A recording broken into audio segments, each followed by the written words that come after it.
Hello again, and welcome back to my Plagueis review series, I guess. Today, I'm going to cover chapters 4, 5 and 6. I've decided to get through all those three, because why not? And I personally just wanted to keep reading, so there we go. I read chapters 4 and 5 before going to sleep, and I just read chapter 6 after I haven't woken up too long ago, probably about an hour or two. So first off, before we do get into the review, these are the sketches I did of chapters 4 and 5, of chapters 3 and 4, sorry. I'm yet to do 5, and I'm also yet to do 6, so you may get those next video. So,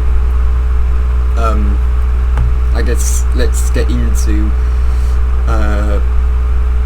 chapter 4. So this is a very action-packed chapter. It is. We really get to see just Plagueis', I guess, what's the word I'm looking for? Diversity in the Force. You know, he's using to diminish. He's able to make his body incredibly resistant. He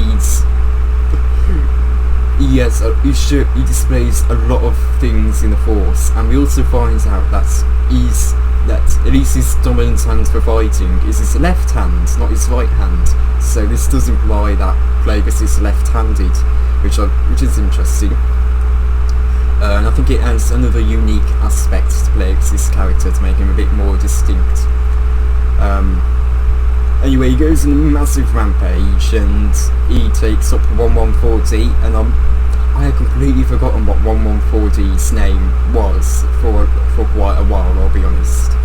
I did finally figure out what Tenebris was trying to say in chapter 3, but I've completely forgotten what he said, so unfortunately I can't tell you what I was trying to figure out what he'd said, because I've completely forgotten it, and I don't want to go back and try and find it at the moment, so now well.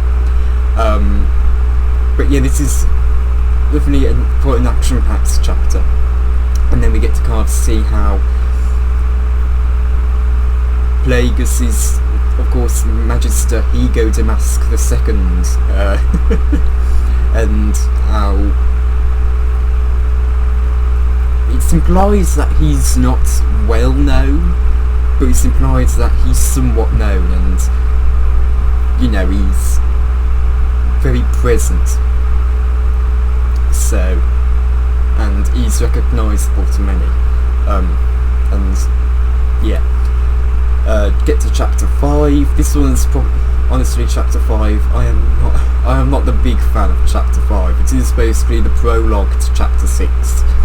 And it's basically Plagueis has a chat with Chairman Tonif, and then takes 114D to his I guess laboratory on his island, and that's really all that happens in the chapter. There's not a whole lot to cover in the chapter, and I think there's actually a mistake in the chapter where Plagueis, also known as Magister Ego Damask II, calls Chairman Tonif Magister, and that really confused me when I was reading it. I thought, okay, it must be a mistake, because by the way of the formatting of the book, it is definitely Plagueis speaking. So that was a bit confusing. It's why are you calling the Chairman Magister now? So yeah, I'm aware where, like, if you look on the Wikipedia page of Plagueis, when they were talking about Nabare, which I think is Hazme's last name, isn't it? Or middle name, can't remember which one, but apparently it's misspelt in certain versions of the book. So you know, mistakes are going to be in the book. It is a book, after all, of over 300 pages. It is going to have mistakes and mishaps. So yeah. But there's not really a whole lot to talk about in chapter 5. Honestly, chapter 5 I wasn't a fan of when I really went through it the first time. I'm really not a fan. I'm still not a fan of it now, honestly. Chapter 5 isn't really to my taste, so to speak. Not that it's bad, it's just it just feels like filler, if that makes sense. It feels like the payoff to, it feels like it's only in there to pay off Plagueis to get into, I think it's Munilist. So yeah, it's just, it feels like it's there because it has to be. It's not there because it's relevant. I think maybe Tony, for me, is probably going to come back into prevalence later on, but yeah, it does feel a bit, does it really need to be in there? Even just a summary of what happens in and just putting chapter 6 as chapter 5, I think would have been fine, because it can be at times. This is probably the most, if you remember back in chapter 1, I was praising how they were going into the history of the Sith, but they didn't dwell on it too much. It was still they were still talking about it in a concise manner that wouldn't put you off too much from the actual story. And this is basically the complete opposite. You get about, it's no longer just a couple lines. Now you're getting like whole paragraphs of it, and it's. Do we really need to know all of this information? Especially when it's not really that relevant to the story. It's only really helping us envision what you're trying to show us. And in that case, just tell us what it looks like, rather than having to go into this deep stuff. I get some people who love that writing, but I think when I just think it wasn't that necessary, if that makes sense.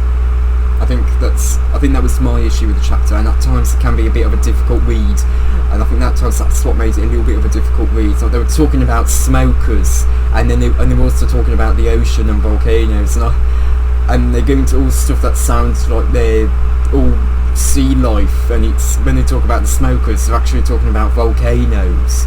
And I was completely confused until I had to search up Smoker Star Wars, and then I realised, oh, you're talking about volcanoes, and that's when it really clicked. And I think that's maybe a little bit of a problem with Plagueis, is that it does pull from so much of the lore that you do have to search up quite a bit of it. I think it's good that it is interesting for people who are really into the lore, but I think it is just a bit overwhelming for those who aren't deep into it, and in that case, make sure you have Google open to search up stuff if you're unfamiliar.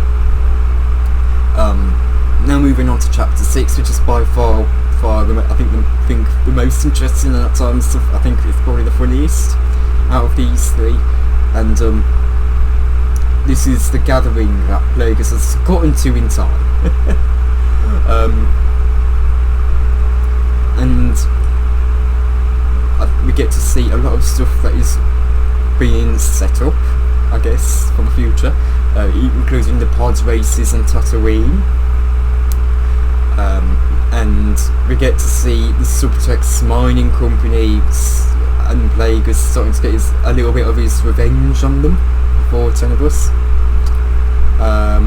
And of course, at the end, we get Darth Venomous, and I've gone through the audiobook version of that fight quite a lot of times. It's on YouTube, and it is a really, I've gone through that too many times, honestly, and it is a really good, and I think it's a really good fight.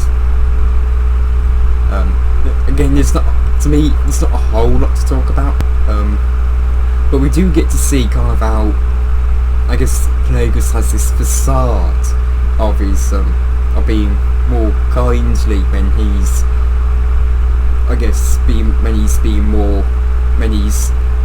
has a more sinister intent, like, as he does to the little reptilian people that I can't remember the name of. And we get to see how he scolds himself for being impulsive and rash and rushing in to try and figure out what was, and rushing in at the alarm of Venomous, that had that really significantly draw his attention instead of sending the Sun Guards to manage them. And you get to see how he's scolding himself for his, I guess, impulse, and we really get to see lots of different elements of Plagueis' character, and I think that's a good thing about this, about the book. We get in each chapter, we get to see a different side of Plagueis' character, and the new bits to it. Even in chapter 5, we see that he's taken interest in 114D, wanting to learn a bit more about him, probably for his own benefit, but he's, figuring stuff out. In chapter 6, we see he's been very careful with he's being considerate with what deals he's making, so it can benefit the Sith and the Sith grand plan. He has a lot. He's been.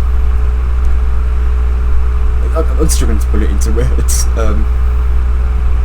but yeah, we're really getting to learn quite a bit of how Plagueis' mind works.